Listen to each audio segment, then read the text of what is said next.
Por que o instrumento endodôntico fratura? Essa é uma dúvida clínica muito comum e frequente junto aos nossos alunos e colegas endodontistas desde o surgimento do instrumento de níquel-titânio. Então, entender por que o instrumento endodôntico fratura, ou principalmente como ocorre essa fratura, nos traz uma possibilidade maior de se evitar esse acidente durante o tratamento endodôntico. A endodontia ela sofreu uma verdadeira revolução com o desenvolvimento da liga de níquel-titânio, em que foi possível o desenvolvimento de instrumentos mais flexíveis, instrumentos que proporcionassem um preparo mais centralizado de canais curvos, evitando-se o desvio, a alteração de forma desses canais reticulares, possibilitando também uma maior ampliação apical. Entretanto, junto com esse avanço da endodontia, um problema clínico se tornou frequente, principalmente nos primeiros instrumentos e nas primeiras gerações de instrumentos de níquel-titânio, que foi a fratura desse instrumento. Então, esse instrumento entrando em rotação contínua no canal radicular, encontrando áreas de resistência, de curvatura, de estresse, podem sofrer maior número de acidentes, que seria a fratura desses instrumentos. Então, essa ocorrência da fratura, ela levou inclusive ao afastamento de alguns colegas do uso da endodontia mecanizada. Um certo receio, um certo medo de se utilizar esses instrumentos e ocorrer esse tipo de acidente. Mas é importante nós entendermos como esse instrumento fratura, ou por que ocorre a fratura desse instrumento. E a partir desse ponto, criar mecanismos para se evitar esse incidente. A primeira forma de fratura do instrumento de níquel-titânio, ou de qualquer instrumento endodôntico, é a fratura por fadiga. Então, a fadiga ela pode estar relacionada a alguns fatores, normalmente pelo uso excessivo desses instrumentos. Então, utilizar esse instrumento por várias vezes, em diferentes casos, em que você tem graus de dificuldade diferentes, podem formar nesse instrumento microtrincas, que durante o seu uso podem se propagar e levar à fratura. É claro que essas microtrincas, em alguns casos mais raros, podem vir de um defeito de fabricação ou podem ocorrer na primeira utilização desse instrumento. Mas é importante entender que o uso excessivo é o principal fator pela fratura por fadiga. Então, a troca do instrumento, a renovação desses instrumentos, ela deve ser constante.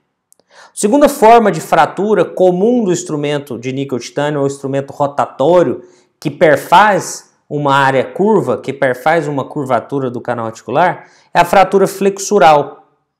Então, a fratura flexural está relacionada à curvatura do canal radicular e da permanência desse instrumento em rotação na mesma posição dentro do canal.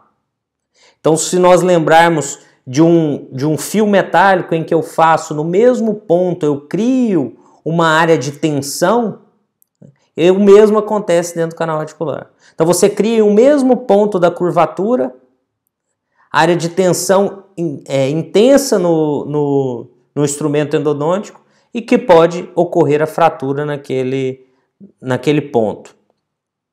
E por último, a mais comum delas, seria a fratura torsional, em que eu tenho um instrumento em rotação contínua dentro do canal radicular, em que ele em algum momento ele pode prender-se às paredes do canal radicular, mas a rotação ela permanece devido ao uso do motor elétrico ou motor pneumático.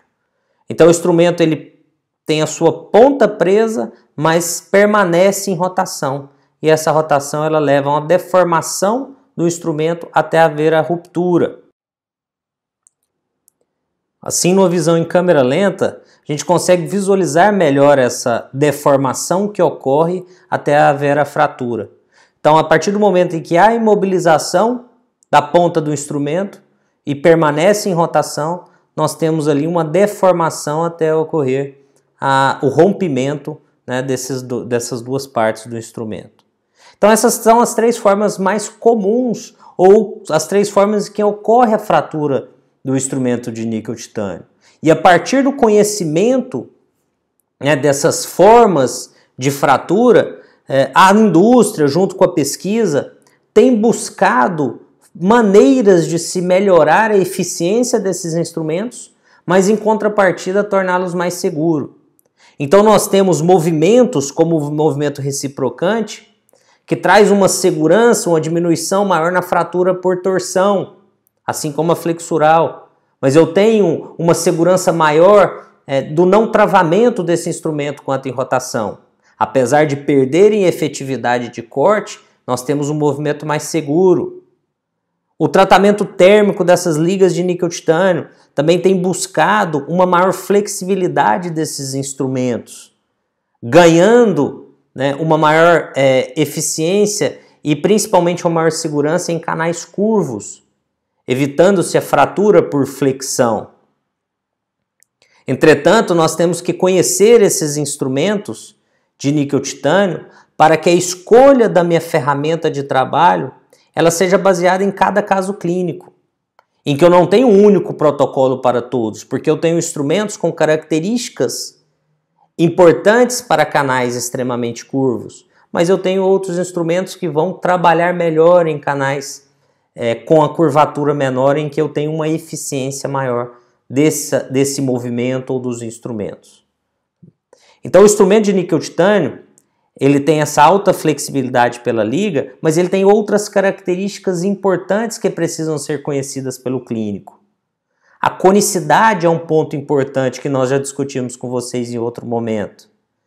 A secção transversal desses instrumentos.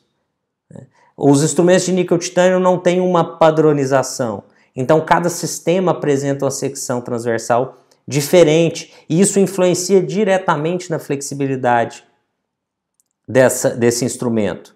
O tratamento térmico em que ele sofre, em que eu tenho tratamentos térmicos que levam a flexibilidade muito maior do instrumento, em contrapartida instrumentos que têm uma efetividade de corte diminuída.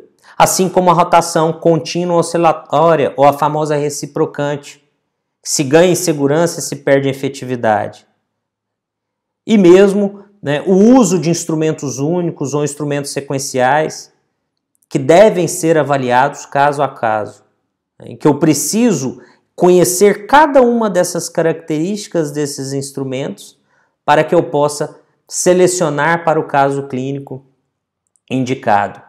E entender essas características trazem uma segurança muito maior para o clínico na escolha da sua ferramenta de trabalho.